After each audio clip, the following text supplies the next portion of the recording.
नमस्कार, आप देख रहे हैं डॉक्टर साहिब आपके साथ मैं हूं मुस्कान दशकौर। के एपिसोड में हम बात करेंगे नेज़ल ब्लॉकेज के बारे में। हम ये जानेंगे कि ये नेज़ल ब्लॉकेज होता क्यों है, इसके इस होने से क्या दिक्कतें आती हैं, इससे कैसे छुटकारा पाया जा सकता है, इसका क्या कुछ इलाज है। आज हम इसके बारे में तमाम जानकारी लेंगे। इस पे बात करने के लिए आज हमारे साथ मौजूद है बिहार के जाने-माने ENT specialist doctor Rakesh Kumar sir. नमस्कार, बहुत-बहुत स्वागत है। नमस्कार। सबसे जानना चाहेंगे, अगर हम बात करें नेज़ल ब्लॉकेज के बारे में, तो उसका कारण क्या है और साथ ही इससे कैसे निजात पा सकते हैं? जी, बहुत अच्छा सवाल। नेज़ल ब्लॉकेज यानी कि नाक में बंद होना ये एक बहुत ही कॉमन समस्या है।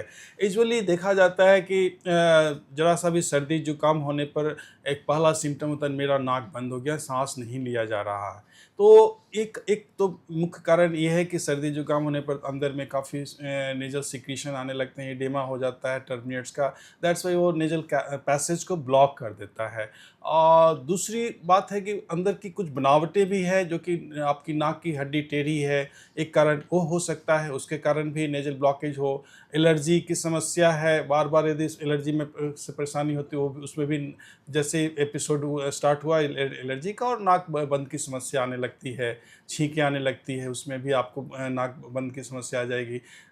आगे एक और कारण होता है नेज़ल पॉलिप, है ना? यदि एलर्जी के बाद का जो कॉम्प्लिकेशन है वो यदि पॉलिपोसिस हो गया, वो आपको नाक बंद होने की समस्या इस कारण हो सकता है। यदि कोई ट्यूमरस कंडीशन है यानी कि कोई कैंसरस लीजन पनप रहा हो, उसके कारण भी नाक बंद की समस्या आ सकती है। तो ये सब कॉमन कारण है नाक बंद होने का। सर, और साथ ही आपसे जानना चाहेंगे, अगर नेज़ल ब्लॉकेज के बारे में बात करें, तो ये क्या किसी की उम्र किसी भी मतलब समय हो सकता है? कई बार ऐसा देखा जाता है कि नेज़ल ब्लॉकेज के बारे में बात करें तो ठंड लगती है, सर्दी होती है, तब अक्सर लोगों का नाक ब्लॉक हो जाता है या फिर साँस लेने में दिक्कत आती है। तो क्या ये कभी भी किसी भी समय किसी को भी हो सकता है? हाँ, बिल्कुल, बच्चों में भी हो सकता है, बड़ों में भी हो सकता है। जैसा मैंने अभी तुरंत बताया कि हाँ, सर्दी-जुकाम एक कॉमन ही इसका एक कारण है, ज़रा-सा भी सर्दी-जुकाम होना या एलर्जी के कारण नाक बंद की पहली समस्या मरीज़ जो ये बताता है कि मेरा नाक बंद हो गया है। तो यूजुअली किसी भी उम्र में हो सकता है, ऐसा कुछ नहीं कि एक ही उम्र में हो। जी।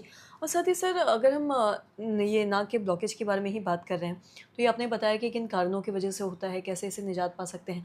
और सर, अगर किसी को बार-बार हो रहा है, तो क्या ये किसी और बीमारी का भी संकेत हो सकता है?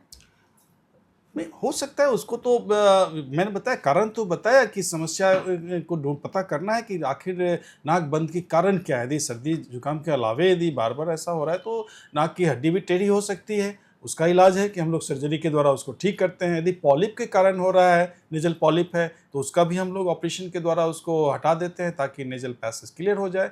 और तीसरा यदि कोई ट्यूमरस कंडीशन पनप रहा हो नाक में, तो उसका भी इलाज सर्जरी से ही है। जी। और साथ ही नेज़ल ब्लॉकेज के बारे में सर बात करें, तो क्या ये एक साइनस का भी एक ये लक्षण हो सकता है या फिर ऐसा कुछ हो सकता है क्या इसमें?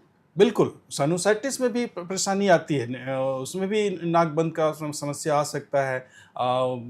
उसमें भी सिक्रीशन काफ़ी आने लग जाते हैं, टर्मिनेट हाइपरट्रॉफी हो जाती है, बार-बार सर्दी-जुकाम की वजह से नेज़ल पैसेज हमेशा इडेमेटस रहता है और गीला रहता है जिसके कारण कि नाक बंद की समस्या आ सकती है। जी। सर, बहुत-बहुत शुक्रिया तमाम जानकारी देने के लिए। तो आशा करते हैं दर्शकों कि आप ये समझ पाए होंगे कि नेज़ल ब्लॉकेज होने का कारण क्या है। और साथ ही हमने ये भी जाना कि अगर किसी को नेज़ल ब्लॉकेज होता है, तो ऐसी स्थिति में क्या करने की ज़रूरत है और डॉक्टर से दिखवाने की भी क्यों ज़रूरत है, क्योंकि हो सकता है कि अगर आप बार-बार ब्लॉकेज हो, तो ये किसी और बीमारी का भी कारण बन सकता है और हो सके ये साइनस का भी एक लक्षण हो सके।